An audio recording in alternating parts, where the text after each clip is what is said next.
नमस्कार प्यारे साथियों। सरफेस एरिया एंड वॉल्यूम से बहुत ही जबरदस्त क्वेश्चन जो कि पूछा गया है क्यूबॉइड से। यहाँ पर प्रश्न क्या कह रहा है कि सबसे बड़े बांस की लंबाई बताइए जो कि एक 12 मीटर लंबे, 9 मीटर चौड़े और 8 मीटर ऊंचे कमरे में रखा गया है। सबसे पहले पता कैसे चला कि ये क्यूबॉइड एक घनाभ है, क्योंकि इसकी लंबाई दे रखी है, चौड़ाई दे रखी है और ऊंचाई दे रखी है। लंबाई चौड़ाई ऊंचाई किस में होती है बेटा? घनाभ में होती है। ये क्यूबॉइड का प्रश्न है। यहाँ पर बोला गया सबसे बड़े बांस की लंबाई आपको बतानी है। अब चूंकि प्यारे बच्चों ध्यान रखिएगा, सबसे बड़े बांस की लंबाई बोल सकता है, सबसे बड़ी छड़ के बारे में ये कह सकता है। इस प्रकार से प्रश्न पूछा जाता है। तो जो सबसे बड़ा बांस होगा वो इस कोने से लेकर उस कोने तक का होगा। इसी तरीके से इस कोने से अपोजिट कॉर्नर के बीच के में वो सबसे बड़ा बांस, सबसे बड़ी छड़ रखी जाती है। और इसको अपन क्या कहते हैं? डायगोनल कहते हैं। क्या कहते हैं बेटा? डायगोनल कहते हैं। डायगोनल ऑफ द क्यूबॉइड, यानी कि विकर्ण होता है ये। घनाभ का क्या होता है बेटा? विकर्ण।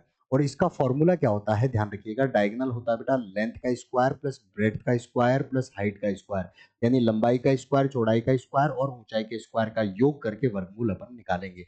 ध्यान से देखिएगा बेटा, यहाँ पर जो लंबाई दे रखी है वो कितना दे रखी है? 12 मीटर है, चौड़ाई 9 मीटर है और ऊंचाई 8 मीटर है। तो क्या करेंगे? 12 का स्क्वायर कर देंगे, 9 और यहाँ पर 9 का स्क्वायर होगा और 8 का स्क्वायर होगा। जब मैं 12 का स्क्वायर करता हूँ तो ये हो जाएगा 144, 9 का स्क्वायर हो जाएगा 81 और 8 का स्क्वायर हो जाएगा 64। यहाँ पर इन सबको प्लस कर देंगे तो बेटा ये आ जाएगा 289, और 289 का वर्गमूल अगर मैं निकालूंगा तो 17 मीटर इसका आंसर हो जाएगा, जो कि ऑप्शन नंबर ए में है।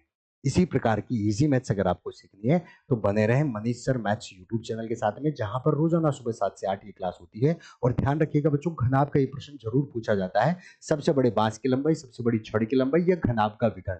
तो अगर ये अच्छा लगा है, कंसेप्ट अच्छा लगा है, तो वीडियो को लाइक जरूर करेंगे, कमेंट करके बताएंगे कि कैसा लग रहा है। और साथ ही साथ जाने से पहले इस प्रश्न का जवाब जरूर देकर जाएंगे कमेंट सेक्शन में। तो मिलते हैं क्लास के माध्यम से, तब तक के लिए धन्यवाद।